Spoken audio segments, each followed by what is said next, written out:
Good morning. Welcome to the Housing Digital Micro Conference on regulation making the grade. My name's Joe Broon. I'm the Managing Director of Housing Digital and also today's host for the micro conference. We are looking to uncover under a 2-hour session some of the ways regulation is toughening up with the Ombudsman piling on the pressure, new powers for the regulator of social housing coming into effect next year. So is the sector ready to face the new regime? What are organisations doing to ensure that they meet the standards required? What are the roles played by technology, culture, training, policy, regulation itself in delivering good services, continuous improvement and high performance? So it brings us on to our fourth and final keynote from today's micro conference. Delighted to introduce a good friend of mine, someone I've known in the sector for quite a while, Stephen Repton, who is the founder and CEO of Flowlio. And Stephen's talking new regulation, new approach to projects. Steve, over to you. Thanks, Joe. Thanks. Hi, everyone. Just checking, can everybody hear me okay and see my screen? Yes. Yeah, okay, great stuff. So thanks, really pleasure to be here today. Thanks, Joe, for inviting me. So I just want to pose a question, and I guess my presentation is really a little bit about thought leadership around kind of the new regulation and our current approach to projects, and if a new one's needed, really. So it's just posing some questions and kind of getting people to think in a certain way around how you're delivering change and how that's aligned to the new regulatory requirements. So just a little bit about myself. So my background is social housing. I've worked there since 2006 for some large housing providers, but I've got 30 plus years. Oh my God, I can't believe I'm saying that. I've got 30 plus years experience of delivering change and transformation projects in housing and outside of the sector. My passion is sharing my knowledge and really supporting people and organizations to achieve the best outcomes for people through transformational projects. I own a company called Flowlio. I'm the founder, and it's an organization that works in the social housing sector. We have a software solution that enables organizations to deliver change and transformation end to end. So it's a little bit different than normal kind of project delivery solutions. This is an end-to-end solution that provides assurance around change and transformation delivery and brings people together to actually work together to deliver change. So I just want to pose the question, and I'm not looking for any answers here, but, you know, have the new regulatory standards resulted in new projects being needed? And my view on that is that inevitably, yes, they have. I can remember back to 2013 when universal credit was introduced. And in my opinion, this is not much different in terms of what and how social housing providers are having to respond to actually new regulation and to remain compliant, but also spin new projects up and respond accordingly to what they're being asked to do. And that's inevitably resulted in lots more projects. So the situation that we're currently faced with is the need to provide more data, more pressures to provide that information, more pressures to keep people safe in the homes, provide great levels of customer experience, etc., etc. But that results in more work, more organizational change, and more projects. So just whilst we're moving through my presentation, there's 3 words that I just kind of want to keep in mind, and that's transparency, influence, and accountability. And they're obviously part of the new regs, but obviously the way I see this, you can apply those across the delivery of change and transformation, and the need to be transparent about the projects that are being delivered and the performance of those, the influence that people and stakeholders have over those projects, and accountability and ownership for the work and delivering the outcomes that are needed. So just another question really, is the sector ready? I know we do fantastic work and we deliver projects and we run at 150 miles an hour to do that, but do we have everything in place that allows us to do that successfully? So I just want to compare some regulatory assurance with what I would call project assurance. So, you know, we've got a need to address the needs of tenants. We've got a need to engage with tenants. We've got a need to acquire and provide information to the regulator and deal with complaints and deliver great services. So when you kind of overlay that into project delivery and having project assurance, again, we need to understand the requirements for the projects that we're delivering. We need to be able to communicate across teams, across our organization, to key stakeholders, to our residents if they're impacted by it. So anybody impacted by a project, we need to make sure there's robust communication and we're engaging with people.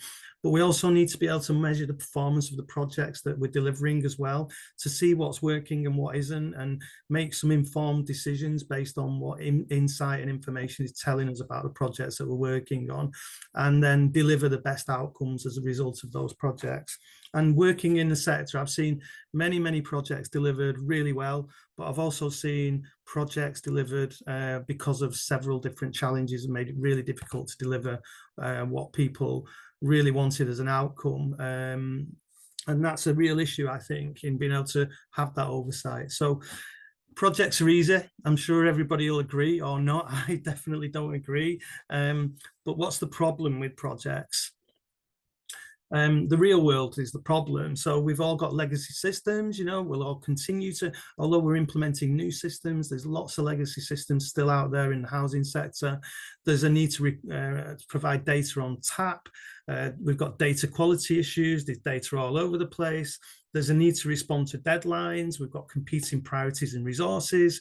We've got to continue to balance the change of strategic change and BAU with compliance.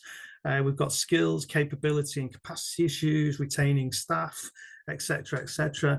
And then project governance, oversight and assurance is a challenge. You know, I've seen it lots of times where people think they're delivering really great projects, but when you dig under the bonnet a little bit, kind of it's you know, projects haven't got in place what they need to deliver them really well, and then they fail.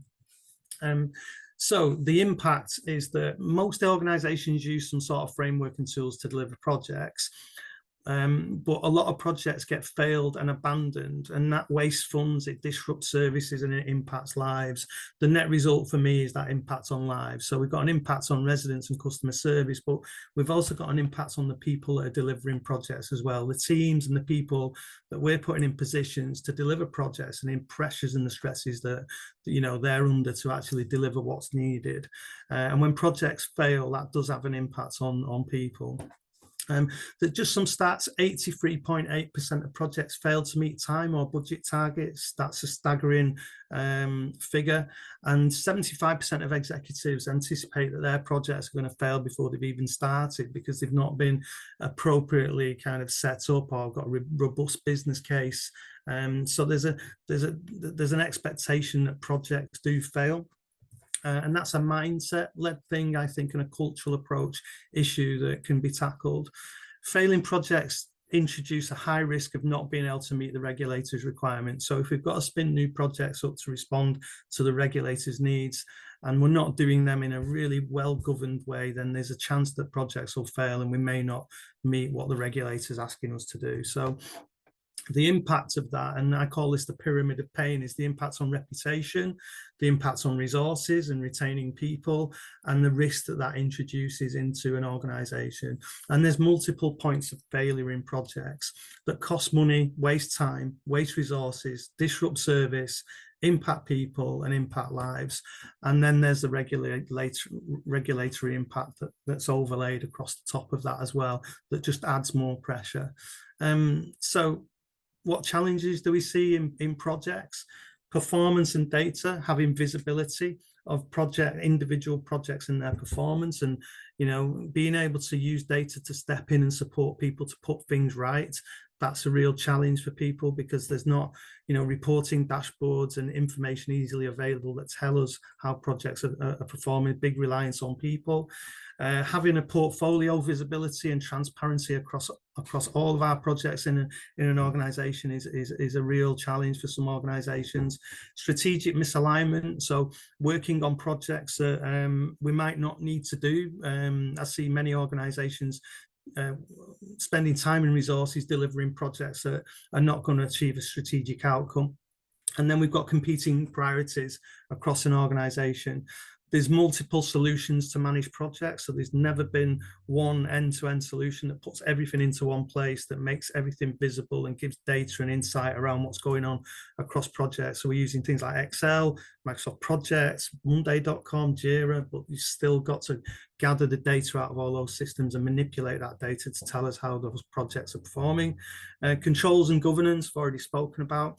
Single points of failure in projects, so project managers leave and projects come to a grinding halt as a result of that. I've seen that because COVID turned the employment market on its head where project managers are concerned, and a lot of project managers left organizations to go and get better jobs, working remotely, getting paid more money, and that had an impact on projects, and change and transformation came to a grinding halt in some cases.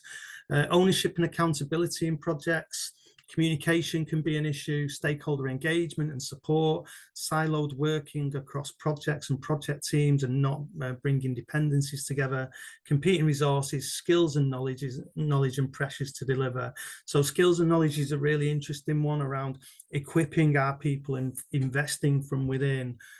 So that our own people can deliver projects really, really well, rather than having to go out and recruit expensive consultants or expensive project managers to deliver projects.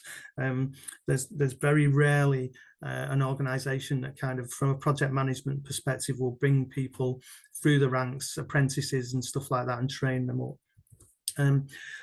So what's the answer? So a new approach is what I think is needed. I've worked doing projects for many, many years, and I think, a new approach to the way that we think about projects and the mindset around them is needed across the sector. And I think it's time to simplify the way that we do things. So, project management gets complicated and complex, and it needn't be. So if we had a simple process and a simple approach that we could kind of embed across an organization and across the sector to work in a standardized way, it would really help.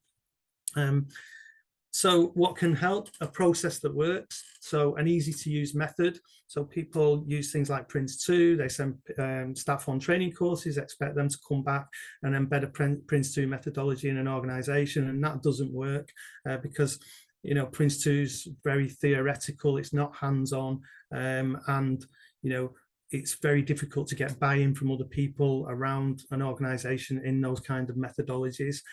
So a simple collaborative framework is what's needed, and an approach towards accountability across an organization. Supporting people to deliver with training and knowledge, and as I said before, investing from within, and a whole organizational approach to the way that change and projects are delivered built around the same process would be really useful to change mindset and have a culture of ownership.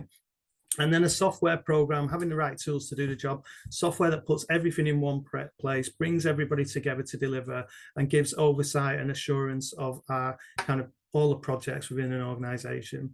And if you combine all three of those together, it will increase the chances of success. So 5 simple steps across those three things: a methodology, an end-to-end system in the training, getting your projects approved properly and prioritizing them against your strategic plans and your strategic risks. Also starting them up effectively and making sure that we've got everything in place in terms of the resources that are needed to deliver them. Having a structured delivery approach that's not bureaucratic, but is flexible enough to allow project teams to deliver. Closing our projects out and making them live, and involving the business in that, and engaging the business and making them part of that process of moving a project into a live operational environment, and making sure that the business is ready to accept the change. And then continuing to realize and measure the benefits from our business case that was approved in the first place by the exec. So, having a mechanism in place that reports back and says, yes, we achieved the benefits that we set out to do in the first place would be really useful. And if we could do that for a simple process, an end-to-end system and training, and embed that culture, it will really help. The ecosystem, we call it the Flowlio ecosystem. So the ecosystem benefits are around accountability, assurance, governance, transparency, ownership, and influence. And just to pick a few key points out of here, really, is accountability will bring people together. It'll help build relationships, improve communication. Assurance will give us that faster data-driven decisions by putting information in one system in one place and doing the right things when they're needed. We'll get reduced risk, reduced impact of risk, and standardized working practices, which ticks the governance box. Transparency, it'll give us a view on all of our projects. It'll make information accessible and easy to find, and it'll provide that strategic golden thread back to our corporate strategies. And I think the other one is taking ownership, having a culture of ownership, will drive outcomes, help solve problems faster, and influences around supporting people and building from within and investing within our own people and our own teams to help deliver projects really successfully. So good project delivery will enable strategic alignment with regulatory requirements, and it'll allow everybody to focus on delivering the priorities within an organisation. And just again, is the whole sector ready? Have we got that in place? And that's me. Thanks, Joe. Excellent. Cheers, Steve. Thank you very much for a whistle-stop tour there, project management and pitfalls and opportunities. Really insightful stuff. Have we got some questions for Steve, please, guys? I'll ask a question if nobody else is coming forward. So it's just about the culture change that you were talking about. So what is the actual reaction? You didn't tell us from the organisations that you're going into. Do you think the culture change is actually happening? Do you think it's more about not working in silos and coming, is it actually working? Are they actually accepting the changes?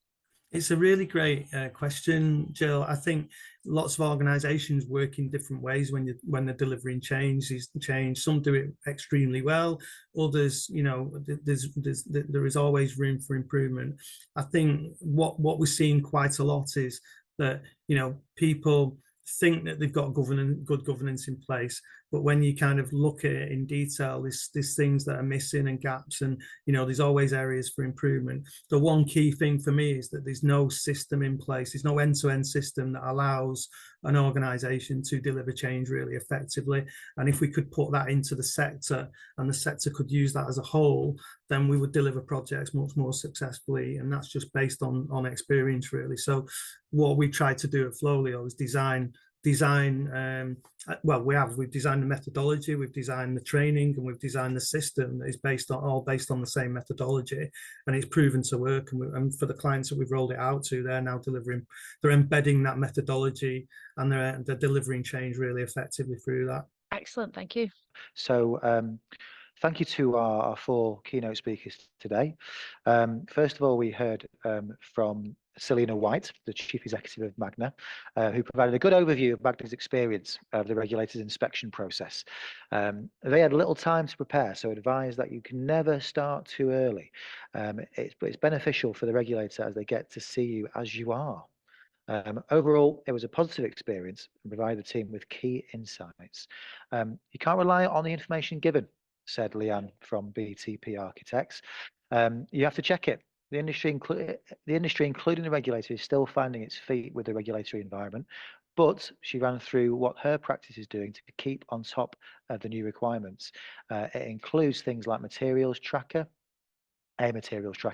providing a golden thread of information on everything that has gone into the building.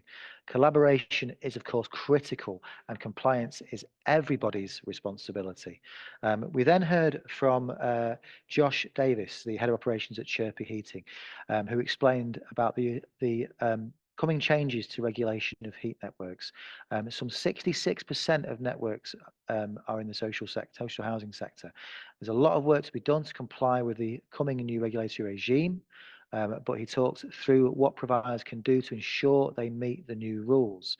And then finally, of course, we had Stephen Repton, founder and CEO of Flowleo, who offers some practical guidance on establishing systems to manage projects in a way that minimizes the risk of failure. A new approach is a simple approach involving a collaborative framework with, of course, accountability. So just like to say thank you to our four presenters. Thank you for everyone who attended. I also want to use this opportunity to do a shameless pitch for our event in February, which is the Housing Innovation Show, which takes place at the ICC, the International Convention Centre in Birmingham on the 12th and 13th of February. We're expecting 1,000+ delegates over 5 stages, showcase of innovation and transformation. It's free to attend to housing professionals. So all about emerging disruptors. We've got live demos, such as a live AI build, really interesting stuff, a live cyber hack, where someone in the audience gets hacked live on stage. Scary stuff. Hopefully it won't be you. And we've got lots of out-of-sector innovators. Please feel free to register for that, 12th and 13th of February at the ICC in Birmingham. So finally, big thank you to everyone today for attending and for speaking, and hope to see you for our next micro conference. Enjoy the rest of your Thursday afternoon.